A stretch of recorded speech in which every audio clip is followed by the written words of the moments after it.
கர்த்தர் இந்த நாளில் நம்மோடு கூட பேச வேண்டும். அவருடைய வார்த்தை ஜீவன் உள்ளதாக இருக்கிறது. நம்ம வாழ்க்கையில் எந்த நிலையில் இருந்தாலும் நம்மிடத்தில் என்னவற்றை அது செய்ய வேண்டுமோ அதை செய்வதற்கான சகல வல்லமையும் கொண்டதான ஆண்டவருடைய வார்த்தை இந்த கால வேளையில் நம்மோடு கூட பேசும்படியாக நம்முடைய இருதயத்தை திறந்து கொடுப்போம். கர்த்தர் நம்மோடு கூட பேசுவார். நம்ம ஜெபம் பண்ணுவோமா? கிருபையுள்ள நல்ல ஆண்டவரே, எங்கள் இருதயத்தை திறந்து கொடுக்கிறோம். இது உம்முடைய வார்த்தை அல்லவா? அதை தியானிக்கும் போது சிறியோர் பெரியோர் ஒவ்வொருவரிடத்திலும் நீர் பேசியருளும்படியாக ஜெபிக்கிறோம்ப்பா. இந்த நேரத்துக்காக நன்றி. எங்களை விட்டு கொடுக்கிறோம்.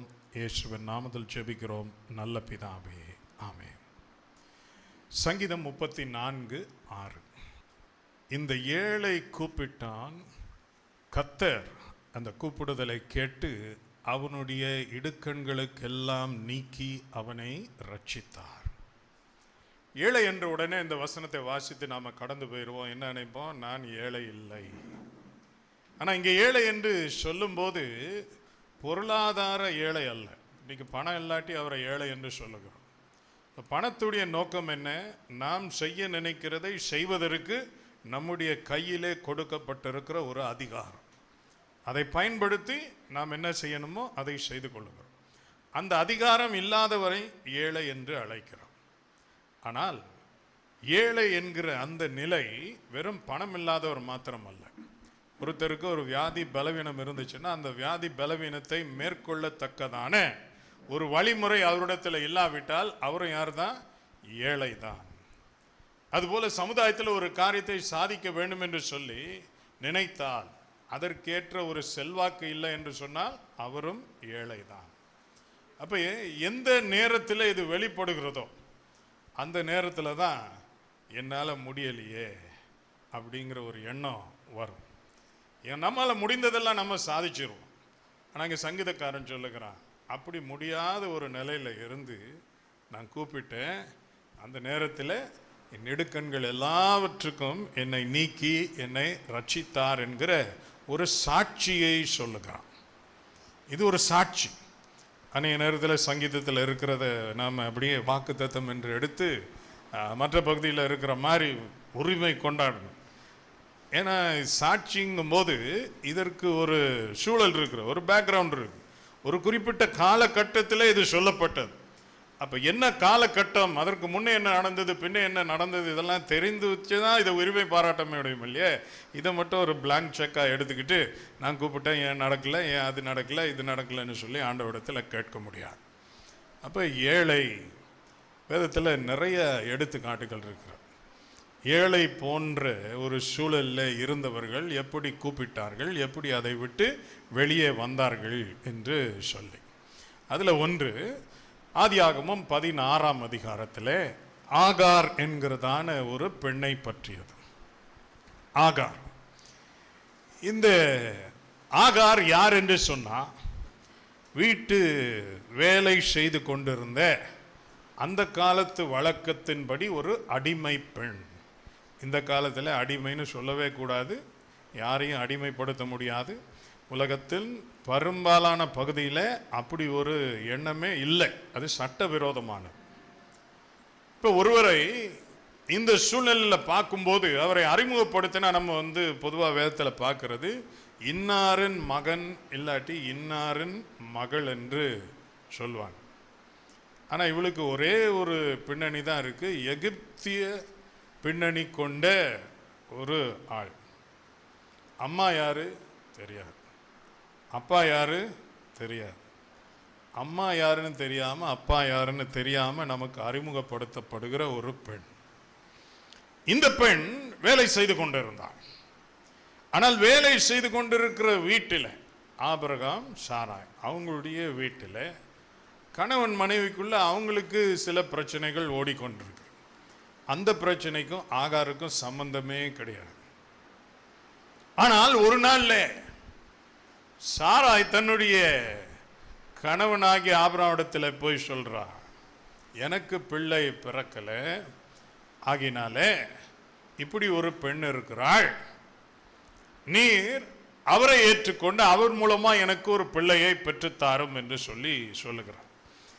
21ஆம் நூற்றாண்டிலே வாழ்ந்திருந்தால் வாடகை தாய்ன்னு சொல்லி இன்றைக்கு அந்த மாதிரி ஒரு முறை இருக்கிறது. சட்டப்பூர்வமாக ஏற்றுக்கொள்ளப்பட்ட ஒரு முறை. ஒரு பெண் தானே தன்னுடைய பிள்ளையை பெற்றெடுக்க வேண்டும் என்று அவசியம் அல்ல, வாடகை தாயை பயன்படுத்தி பிள்ளையை பெற்றுக்கொள்ளலாம். அந்த நாளிலே பயன்பாட்டில் இருந்த வாடகை தாய் முறை என்று தான் சொல்லணும். இதை ஏன் இந்த நேரத்தில் சொல்லுகிறேன்னு சொன்னால், எப்படி ஒரு தீர்மானம் எடுத்தால் இன்றைய சட்டப்படி யாரை வாடகைத்தாயாய் பயன்படுத்துகிறாங்களோ அவங்களிடத்தில் அவங்க விருப்பத்தை கேட்கணும். நாங்கள் உங்களுக்கு இதெல்லாம் செய்வோன்னு சொல்லணும். நாங்கள் செய்வோன்னு சொல்லி கையெழுத்து போட்டு அது எல்லாத்தையும் கடைபிடிக்கணும். ஆனால் ஆகாருக்கு அப்படி அல்ல. அவளை யாரும் கூப்பிடல. ஆகாரே, எங்களுக்குள்ள ஒரு சின்ன பிரச்சனை இருக்கு, நீ தான் தீர்த்து வைக்க முடியும்னு நினைக்கிறோம், உனக்கு விருப்பமா அப்படின்னு சொல்லி அவடத்துல கேட்கல. கேட்காமலே தன்னுடைய விருப்பத்துக்கு மாறாக தான் விரும்பாத ஒரு சூழலுக்குள்ள தள்ளப்பட்டதான ஒரு பெண். கற்பனை வாழ்க்கையில் நல்லா இருக்கணுன்ற எண்ணம் எல்லாருக்கும் இருக்கும். காசு இருந்தால் மட்டும் இல்லை, வசதி வாய்ப்புகள் இருந்தால் மட்டும் இல்லை, எல்லாருக்கும் ஒரு ஆசை இருக்கும். ஆனால் அந்த நாளில் அவளுக்கு என்ன ஆசைன்னு சொல்லி யாருமே கேட்கலை. கேட்காம ஆபிரகாமிடத்தில் கொடுக்கப்பட்டதுனால அவள் கற்பந்தரிக்கிறாள். கற்பந்தரித்த உடனே வேதம் என்ன சொல்லுகிறது என்று சொன்னால், அவளை தன்னுடைய எஜமானி ஆகிய சாராளை அவள் அற்பமாய் எண்ணினாள் என்று சொல்லப்பட்டிருக்கிறார்.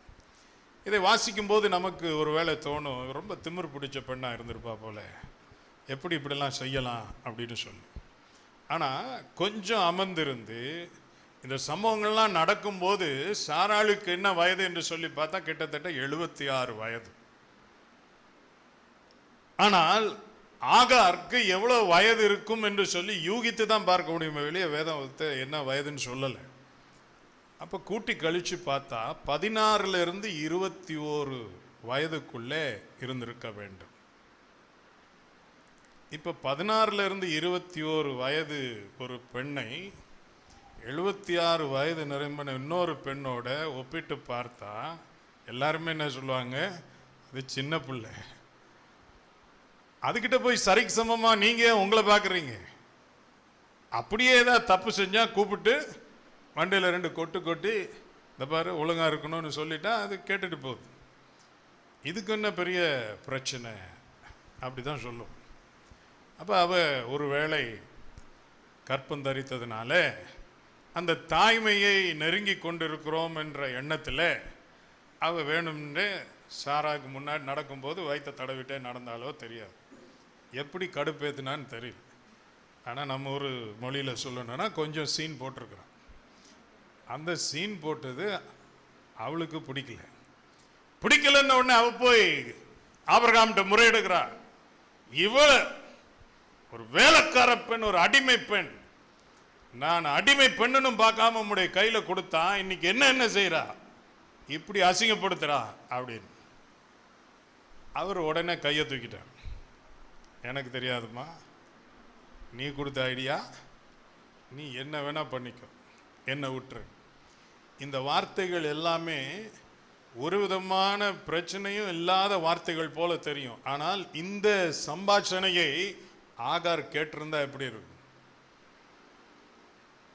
நான் என் போக்கில் போயிட்டு இருந்தேன், என்ன கொண்டு வந்தீங்க, இன்னைக்கு ஒரு ஆள் கம்ப்ளைண்ட் பண்ணுது நீ சரியில்லைன்னு, அடுத்த ஆள் என்ன சொல்லுது, என்ன வேணா பண்ணிக்கோ,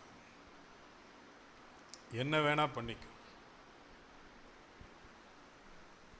பெற்றோர் இல்லாத அநேகருக்கு இப்படிப்பட்ட சூழல்கள் தான் இருதயத்துக்கு ஒரு பெரிய அடி. எனக்கென்று யாரும் இல்லை. அப்ப சாராள் சொல்றான், என்னையா அப்படி நினைக்கிற, நான் உன்னை என்ன பண்றேன் பாருன்னு குடைச்சல் கொடுத்து டார்ச்சர் பண்ணி அவளை எவ்வளவு நெருக்க முடியுமோ நெருக்குகிறாள். இதை கேட்பார் இருப்பார்கள், ஆனால் போய் சொல்லலாம். பாருங்க, என் நிலைமை இதுதான், இதுக்கும் எனக்கும் எந்த சம்பந்தமும் கிடையாது. நான் வலுக்கட்டாயமாக இந்த சூழலுக்குள்ளே தள்ளப்பட்டேன். என்னை தண்டிப்பதோ துன்புறுத்துவதோ நியாயமில்லை என்று சொல்லணும். எங்க போய் சொல்ல முடியும்? கூட வேலை செய்யற இன்னொரு ஆள்கிட்ட சொன்னா, ஏன் பிரச்சனை நிறைய இருக்குது, நீ வேற ஏமா அட்ஜஸ்ட் பண்ணிட்டு போன்னு சொல்லுவாங்க. வேற யாருக்கிட்டையாவது போய் முறையிடணும்னா வேற யாரும் மதிக்கவே மாட்டாங்க. ஒரே ஒரு ஆள் ஆபிரகாம் தான் இதுல தலையிட்டு என்ன பாதுகாக்கணும். அவர் என்ன சொல்லிட்டாரு, நீ என்ன செய்யணுமோ செய்யணும். நிறை கர்ப்பிணியாய் இருந்த அவள் ஒரு நாள் பார்த்தா, இந்த வீட்டிலே இருந்து நரகத்தை அனுபவிப்பதை விட நானும் என் பிள்ளையும் சேர்ந்து செத்தாலும் பரவாயில்ல, நான் இங்கேருந்து ஓடி போயிடுறேன் அப்படின்ட்டு வீட்டை விட்டு ஓடி போயிட்டேன். வேதம் சொல்லுகிறது, வனாந்தரமான ஒரு இடத்துக்கு ஓடி போனால். ஆனால் அங்கே ஒரு துறவு இருந்தது, அது பக்கத்தில் இருந்தான். அங்கே இருக்கிறான். இப்போ சில நேரம் சொல்லுவாங்க, அந்த மன நெருக்கத்தில் ஒவ்வொன்று கத்தி அழுணும் போல இருக்கும். அவள் அழுதாளா இல்லையான்னு சொல்லி நமக்கு இங்கே விளக்கம் கொடுக்கல. ஆனால் இப்படி ஓடினவன் என்ன தான் பண்ணியிருக்கணும்? அதுதான், வேற ஒன்றும் வாய்ப்பு இல்லை. ஏன்னா சாப்பிட்றதுக்கு ஒன்றும் இல்லை, வேற ஒன்றுமே இல்லை, கையில் ஒன்றும் இல்லை, வெறுங்கையாய் வனாந்திரம். கத்துன்னு கத்துனாலும் யாரு காதுலையும் கேட்காது. ஊருக்குள்ளேயே உதவி கிடைக்காத ஆளுக்கு வனாந்திரத்தில் என்ன உதவி கிடைக்கும்? அங்கே இருக்கிறான், அங்கே இருக்கிறான். ஆனால் அது ஒருத்தர் பார்த்தார், வந்தார். சாராளின் அடிமை பெண்ணாகிய ஆகாரே, ஆகாரே. நம்மெல்லாம் எவ்வளோ படிக்கிறோமோ படிக்கலையோ, ஒருத்தர் வந்து நம்ம அன்பா பேரை சொல்லி கூப்பிட்டா அதில் 1000 அர்த்தம் இருக்கு. நம்ம பஸ்ஸில் சில நேரம் நிற்கும் போது, யோ முன்னாடி போயா, பெண்ணாக இருந்தால் இந்தாம்மா முன்னாடி போகணும். எத்தனை பேருக்கு அப்படி கூப்பிடுறது இஷ்டம்? என்னை எல்லாரும் அப்படி தான் கூப்பிடணும். நமக்குன்னு ஒரு பேர் இருக்கிறது. வனாந்தரத்தில் எந்த அட்ரஸும் இல்லாத, சமுதாயத்திலேயே அட்ரஸ் இல்லாத ஆளு வனாந்தரத்துலேயும் அட்ரஸ் கிடையாது. ஆனால் அழைத்தவர் பேர் சொல்லி கூப்பிடுறார், கேட்கிறார் நேரடியா, எங்கேருந்து வர்ற, எங்கே போகிற, என்ன பிளான்? இல்லை, எனக்கு ரொம்ப கஷ்டம், ரொம்ப கஷ்டம். அப்போ அவர் ஒரே ஒரு வார்த்தை சொன்னார், நீ திரும்ப போ, திரும்ப போ,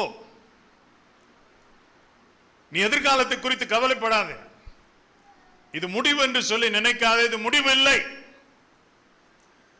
இந்த மாதிரி நம்ம தமிழில் சொல்றோம்னா, 2 பெருசுங்கள்கிட்ட மாட்டிட்டு நீ முழிக்கிற, ஆனால் கவலைப்படாது, நீ போ, நான் உன்னை பார்த்துக்கிறேன், உன் சந்ததியை நான் ரொம்ப பெருசாக்குவேன், பயப்படாதுன்னு சொல்லி அனுப்பிச்சார். யாரும் அறியாதே, யாரும் இல்லாத நேரத்திலும் நம்மை பெயர் சொல்லி அழைக்கக்கூடிய ஒருவர் இருக்கிறார். வனாந்தரத்துக்கு போனாலும் அவருடைய கண்கள் என்னை தொடரும் என்கிற ஒரு நம்பிக்கை நம் ஒவ்வொருவருக்கும் வேணும். கத்தி கதறி கூச்சல் போட்டாலும் எவர் செவியிலும் விழாது என்கிற நேரத்திலும் என்னை காண்கிற தேவன் நிச்சயமாய் காண்பார் என்கிற உறுதியான நம்பிக்கை வேண்டும். இப்ப அந்த 34:6 வச்சு இவளுக்கு ஏற்பட்ட சம்பவத்தை நீங்க ஒப்பிட்டு பாருங்க. இந்த ஏழை கூப்பிட்டான், கர்த்தர் செவி கொடுத்து அவருடைய இடுக்கண்கள் எல்லாவற்றிலும் இருந்து மீட்டு ரட்சித்தான். ஆனா செவி கொடுத்தோட முடிவில்லை. அன்னைக்கு ஒன்று சொன்னான், நீ எங்கிருந்து வருகிறாயோ அங்கேயே திரும்பி போன். இன்னைக்கு கர்த்தரை கூப்பிடுகிற அநேகர், ஆண்டவரே நீர் வரணும், நான் கேட்கிறதை நீர் செய்யணும். என்னுடைய எதிர்காலம் எப்படி என்று சொல்லி நானே தீர்மானித்து விட்டேன். அடுத்து என்ன செய்ய போகிறேன் என்று எனக்கு தெரியும். நீர் என் வாழ்க்கையில வந்தால் வந்து என்ன செய்யணும்? எனக்கு கையெழுத்து போட்டு போயிடணும். அவர் கேட்டார், எங்க இருந்து வர்ற, எங்க போற? நான் சொல்றத கேள், திரும்பி போ.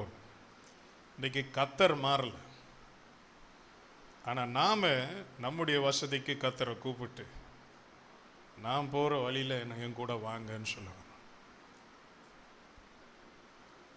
இன்னைக்கு எல்லாருக்குமே நெருக்கம் இருக்கலாம். உங்களுக்கு என்ன நெருக்கம் எனக்கு தெரியாது. உங்களுக்கு செல்வாக்கு, அதிகாரம், பணம் இதெல்லாம் இருந்துச்சுன்னு சொன்னால் அதை மாற்றிடுவீங்க.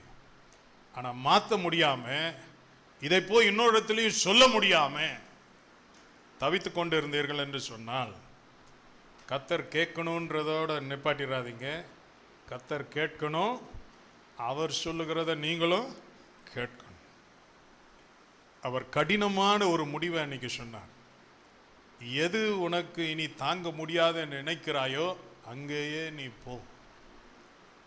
ஏன்னா இப்போதைக்கு உன்னை காப்பாற்றி உருவாக்குவதற்கு அதை விட ஒரு சிறந்த இடம் உனக்கு கிடையாது, நீ போ என்று சொல்லி திரும்ப அழைத்தார். இன்றைக்கு உங்கள் நெருக்கத்தில் ஒருவேளை ஆகார அளவுக்கு அவ்வளவு பெரிய பிரச்சனை இல்லாமல் இருக்கலாம்.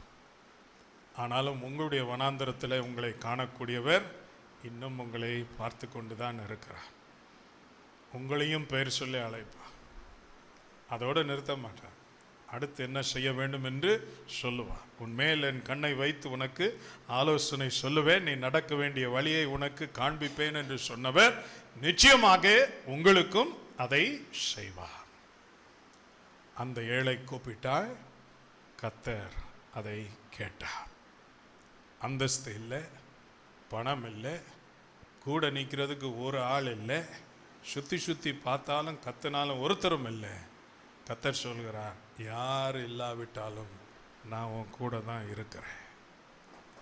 இப்போ அவருடைய வார்த்தையை நம்பலாம். நான் உன்னை விட்டு விலகுவதும் இல்லை, உன்னை கைவிடுவதும் இல்லை. இன்னொரு பெண்ணை பார்க்கலாம். இந்த மாதிரி கை கழுவுற ஒரு கணவர் அல்ல. அன்னாள் 1 சாமுவேல் 1ஆம் அதிகாரம். இது எப்படின்னு கேட்டீங்கன்னா, சாதாரண குடும்பம் எல்லாம் நல்லா போகிற மாதிரி தான் போச்சு. ஆனால் ஒரே ஒரு குறை, பிள்ளை பிறக்கவில்லை. பிள்ளை பிறக்கவில்லை. அந்த காலத்து வழக்கத்தின்படி அவருடைய கணவனுக்கு இவள் 2வது மனைவி. அப்போ அடிக்கடி திருவிழா நடக்கும், பண்டிகைகள்லாம் நடக்கும். பண்டிகை வந்தா எல்லாரும் சந்தோஷமா இருப்பாங்க. ஆனால் இவளால் சந்தோஷமா இருக்க முடியாது. ஏனென்றால் அந்த ஒரே ஒரு கேள்வி கேட்பாங்க, பிள்ளை குட்டி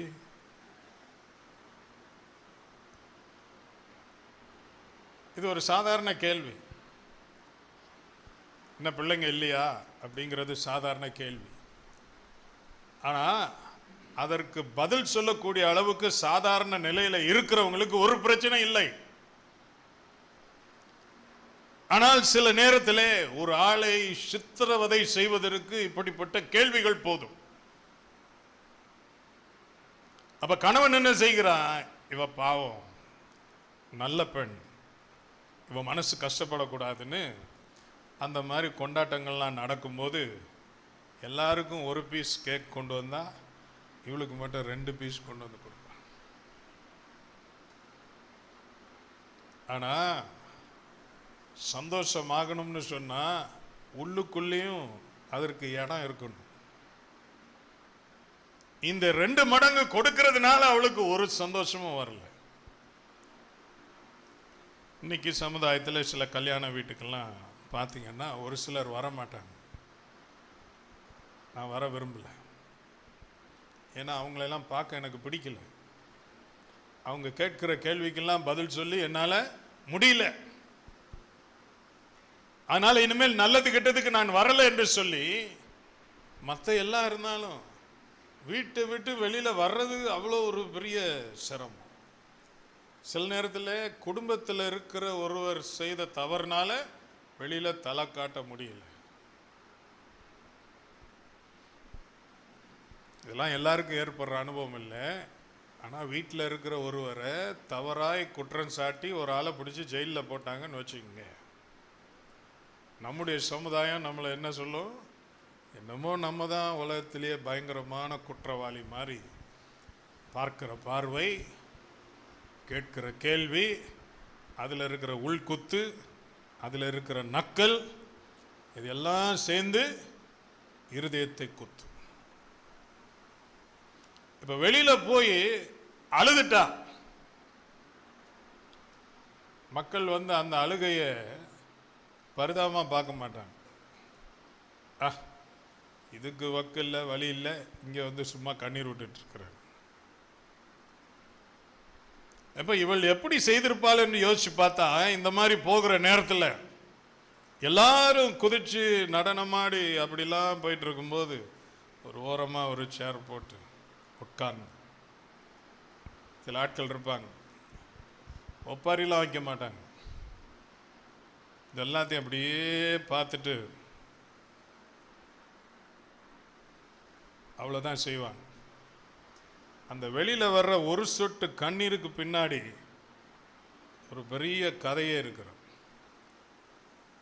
இவங்க பிரச்சனை என்ன? வீட்டுக்கு போய் அழுதா உடனே கவலைப்படாது. வெளியில் போய் அழுது என்ன பண்ணுறது? இப்படி தான் கேட்பாங்க, நான் என்ன செய்வேன். ஒரு நாள் முடிவு பண்ணான், இப்படி ஒரு சொட்டா சிந்தி இப்படி தொடச்சிட்டு உள்ளுக்குள்ளே இருக்கிற புகைச்சல் வெளியில் வராமல் எல்லாத்தையும் அடக்கி நம்ம பைக்குக்கு காருக்கு காற்றடிக்கிறதுக்கு அங்கே ஒரு கம்ப்ரஸர் இருக்கிற எல்லா காற்றையும் அதுக்குள்ளே டச்சு வச்சுருப்பாங்க. லேசாக அதை தொட்டவுடனே பிஸ்ன்னு வரும். அந்த மாதிரி இருதயத்துக்குள்ளே எவ்வளோ அடைத்து வைத்து கொள்ள முடியுமோ தன்னுடைய உணர்வுகளை, வேதனையை, மற்றவங்க பேசுகிற பேச்சை எல்லாத்தையும் அடக்கி ஒன்றுமே அதுக்கு எதிர்வினை ஆட்டாமல் அடக்கி வைத்து ஒரு நாள் தாங்க முடியல. அவளுக்கு கிடைத்த கணவனிடத்திலிருந்து கிடைத்த அன்பு அவளை மாற்றலை. விசேஷித்த கவனிப்பு ஒன்றுமே செய்யலை. நேர ஆலயத்துக்கு போனோம். அது கூடாரம் தான், இன்னைக்கு பெரிய கட்டடம்லாம் இல்லை. அந்த ப்ரெஷர் குக்கர் சமைச்சிட்டு இருக்கும்போது நல்லா சூடு ஏறின உடனே தெரியாமல் வெயிட்டை தூக்குனா எப்படி புஷ்ன்னு அடிக்குமோ, அந்த மாதிரி அன்னைக்கு அங்கே போய் உட்காந்து அவளில் வெயிட்டை தூக்கிட்டேன். எல்லாம் வெளியில் வருது. அந்த வெளியில் வரும்போது அவள் என்ன செய்கிறாள், பார்க்கிறதற்கு எப்படி இருக்கிறாள்னு சொல்லி அவளால் கற்பனை பண்ணி முடியாத அளவுக்கு எல்லாத்தையும் வெளியில் கொட்டுறான். அன்னைக்கு ஒரு தீர்மானம் பண்ணிடுவான், இந்த மாதிரி டெய்லிலாம் என்னால் அழ முடியாது, ஆனால் இன்னைக்கு நான் என்னெல்லாம் நினைக்கிறேனோ எல்லாத்தையும் நான் வெளியில் கொண்டு வந்துடணும்னு சொல்லி எல்லாத்தையும் சொன்ன உடனே பார்த்த ஆள் யோசிக்கிறார், இதை பார்த்தா இது குடிபோதையில் சொல்கிற மாதிரி இருக்குதே. அப்போ அந்த அளவுக்கு தன்னை மறந்து அவள் இதை எல்லாத்தையும் வெளியே விட்டுருக்குறான்.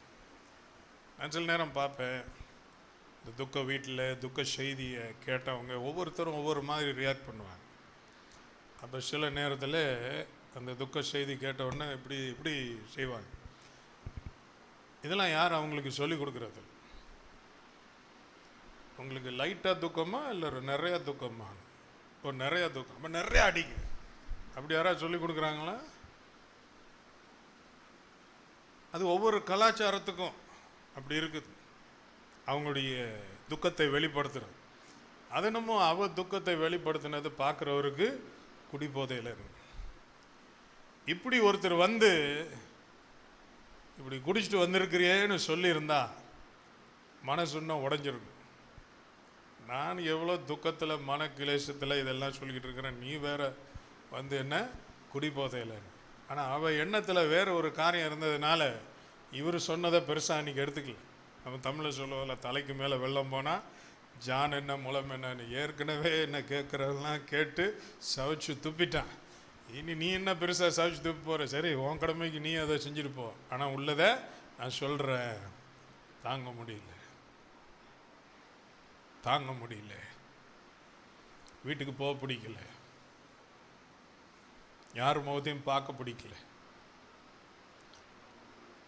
அப்போ அவன் சொல்கிறான், நீ போ, இன்னைக்கு எல்லாத்தையும் ஆண்டவர்கிட்ட சொல்லிட்டல, நீ போ, எல்லாம் நல்லபடியாக நடக்கும். அவன் ஊழியக்காரன் தீர்க்கதரிசனமாக சொல்லுகிறான், ஆசீர்வாதமாய் சொல்லுகிறான். அப்போ ஒருவேளை தாயார் தகப்பனாரெல்லாம் இருந்திருந்தா அவளும் போய் சொல்லியிருப்பான், எனக்கு ஏன் இப்படி ஒரு வாழ்க்கைக்குள்ள என்ன விட்டீங்க, இது எனக்கு தேவையா என்று சொல்லி கேட்டிருப்பான். அவளுக்கும் யாரும் இல்லை. அவள் என்ன சொன்னாள் என்று சொல்லி அந்த ஏலி அந்த இதுக்கு பொறுப்பாக இருந்த அவனுக்கும் தெரியாது. அதனால தான் பார்த்தா குடிச்சிட்டு வந்த மாதிரி இருந்திருக்கு. யாருக்கு கேட்கணுமோ அவருக்கு கேட்டுச்சு. ஏழை கூப்பிட்டாள், ஏழை கூப்பிட்டாள். கடைசியில் போது ஆண்டவரேன்னு சொல்லுகிற அளவுக்கு கர்த்தர் பிள்ளைகளை கொடுத்தார். இன்னைக்கு அப்படி தாங்க முடியல, என் மனசு அப்படியே இறுகி போய் இருக்கு, என்ன பண்ணுறதுன்னு தெரியல, இது எங்கே போய் முடியும்னு தெரியாத அப்படிப்பட்ட ஆட்கள் கூப்பிடுகிறதையும் கர்த்தர் கேட்பார். அன்னைக்கு அவர்கிட்ட யாராவது வந்து உனக்கு வீட்டுக்கு போகிறதுக்கு சந்தோஷமா அப்படின்னு கேட்டால் அவளும் சொல்லிடுவான், அந்த வீடு வேண்டாம், அங்கே கேட்குற பேச்சு என்னால் தாங்க முடியலன்னு. ஆனால் கர்த்தர் கேட்டார்.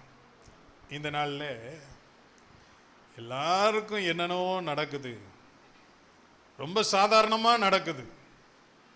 சில நேரத்தில் பிள்ளை இல்லாத ஆட்கள் சொல்லுவாங்க, யாரெல்லாம் கற்பந்தரிக்க வேணான்னு நினைக்கிறாங்களோ அவங்கெல்லாம் கற்பந்தரிக்கிறாங்க.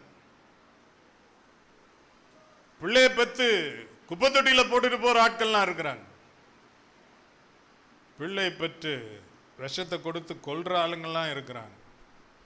ஒரே ஒரு பிள்ளை கேட்கிறேன், என்ன ஆண்டவரே உங்க பிரச்சனை அப்படின்னா ஆண்டவர் கேட்பார்.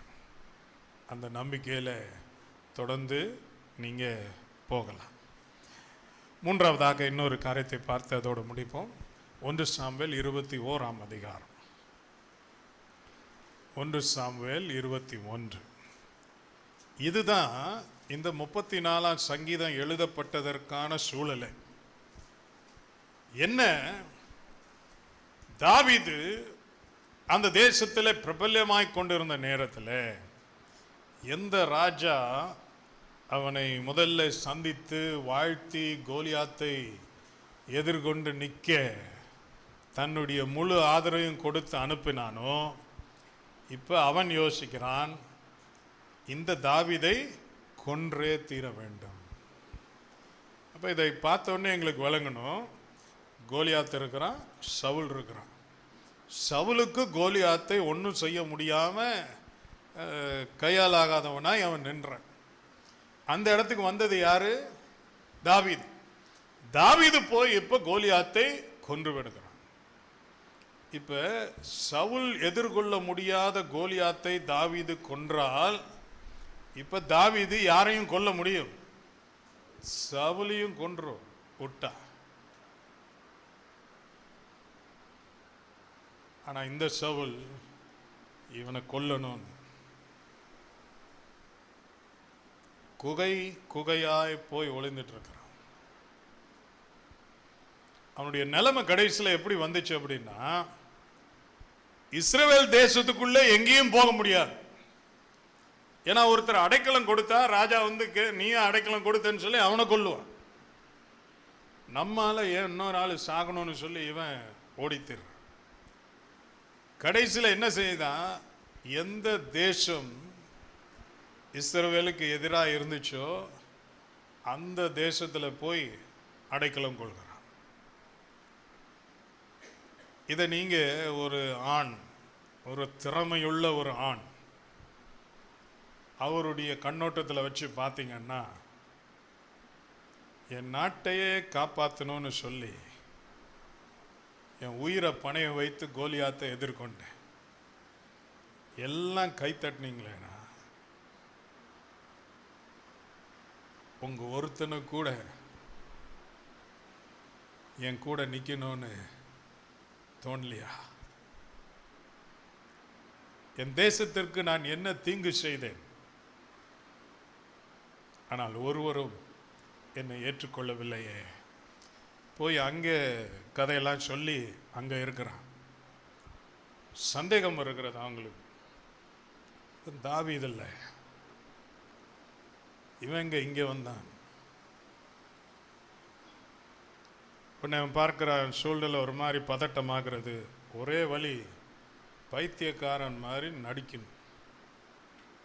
பைத்தியக்காரன் மாதிரி நடிக்கிறான். எப்படி நடிக்கிறான் சொல்லி கிறுக்கிறான். வாயில் நிறையா எச்சியை வச்சுட்டு எச்சியெல்லாம் தாடியில் எப்படி ஒழுக விட்டுட்டு நிற்கிறான். ஒரு இமை பொழுது தான் இருக்கிற நிலையை அவன் கற்பனை செய்து பார்த்திருந்தால் யோசிப்பான். முழு தேசமும் லைன்ல நின்று கை தட்டினான்.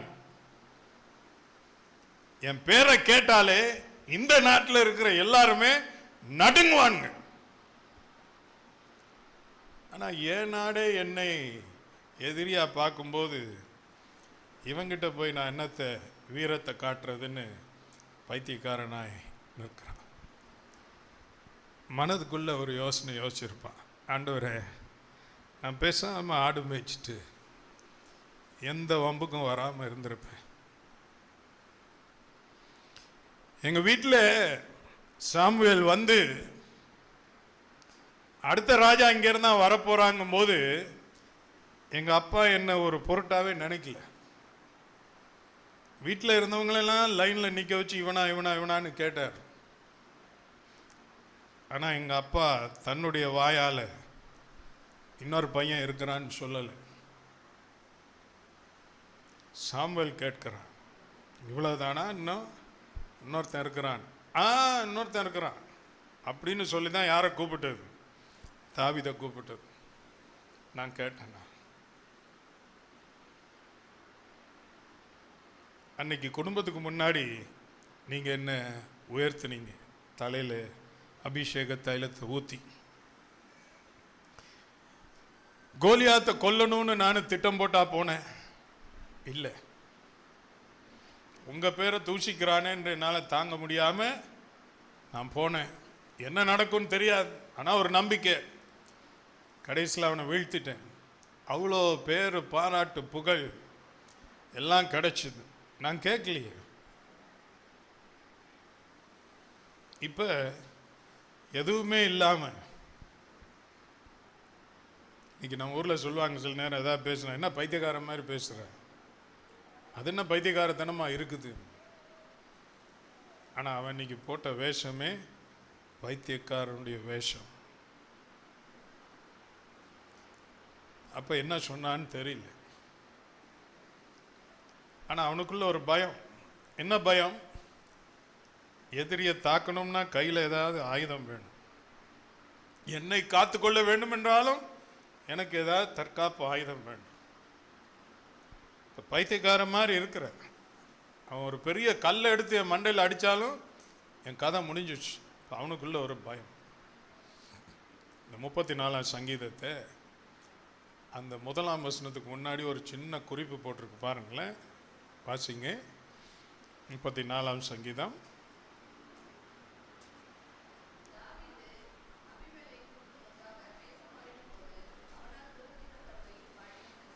அந்த நேரத்தில் வேஷம் போட்டிருந்த நேரத்தில் போட்டது. இப்போ 4வது வசனம் வாசிங்க. நம்ம ஏற்கனவே 6 வாசிட்டோம், 4 வாசிங்க.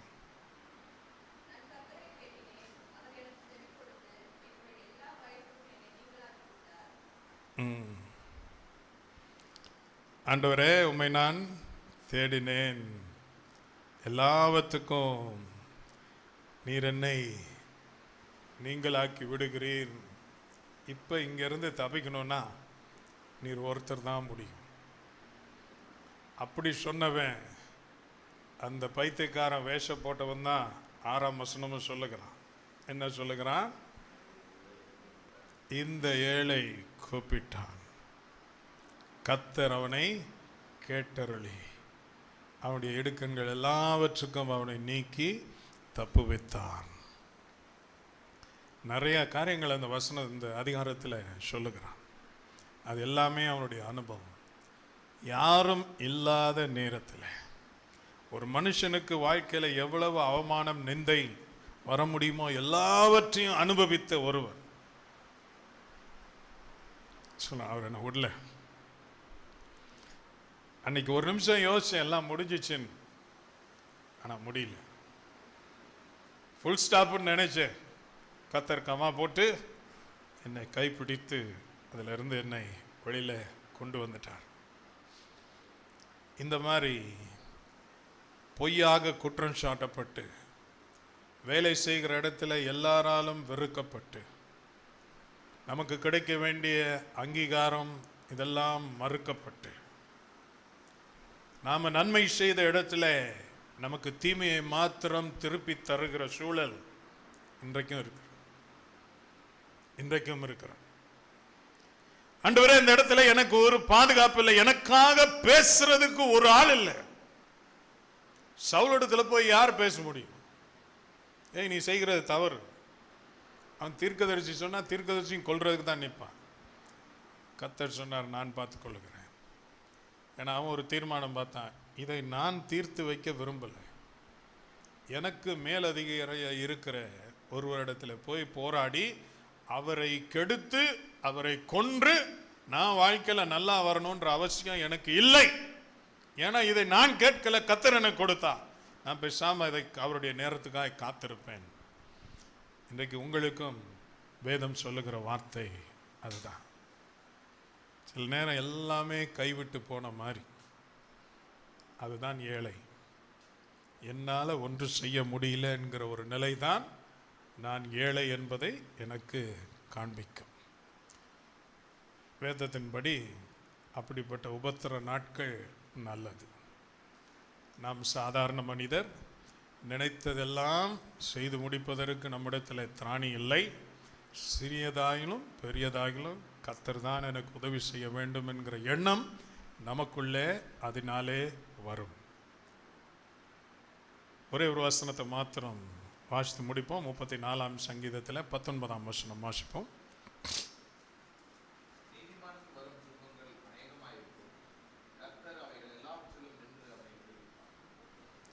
இன்றைக்கு இந்த வார்த்தையை நம்பி என்ன விசுவாசி, கர்த்தரை ஏற்றுக்கொள், எல்லாம் சரியா போயிடும்னு சொல்லி தானே என்னை கூப்பிட்டாங்க. என்னை இப்படி ஆக்கிட்டாங்களேன்னு நினைக்கிற உங்களை பார்த்து ஆண்டவர் சொல்கிறேன், அது நிறையா வரும். ஆனால் அது எல்லாத்துலேயும் தான் நான் உன் கூட இருக்கிறேன்னு என்னால் காட்ட முடியும். நீ உன்னை மறக்கலை, அவனை மறக்கலை.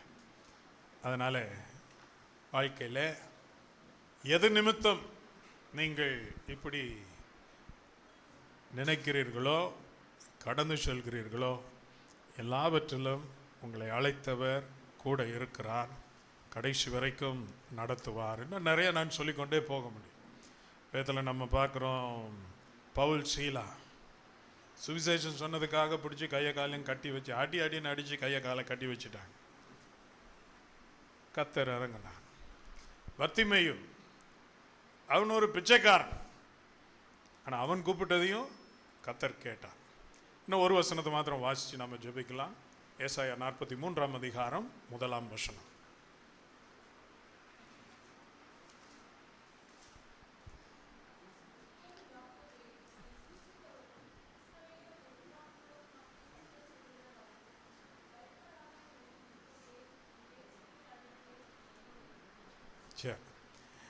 நம்மை உண்டாக்கினவர் நம்மை பார்த்து சொல்லுகிறார், நான் உன்னை கூட்டத்தில் ஒரு ஆளா பார்க்கல, உன்னை என்ன சொன்னேன், பெயர் சொல்லி அழைத்தேன்.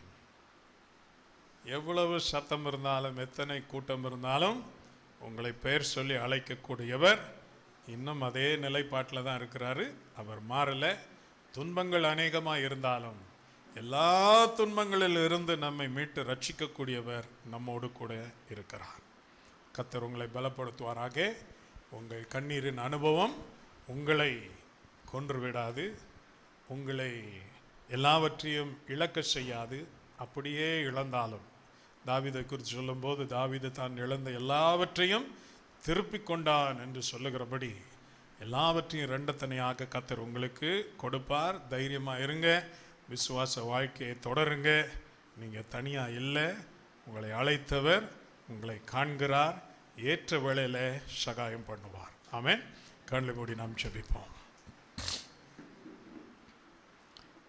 கிருபையுள்ள நல்ல ஆண்டவரே,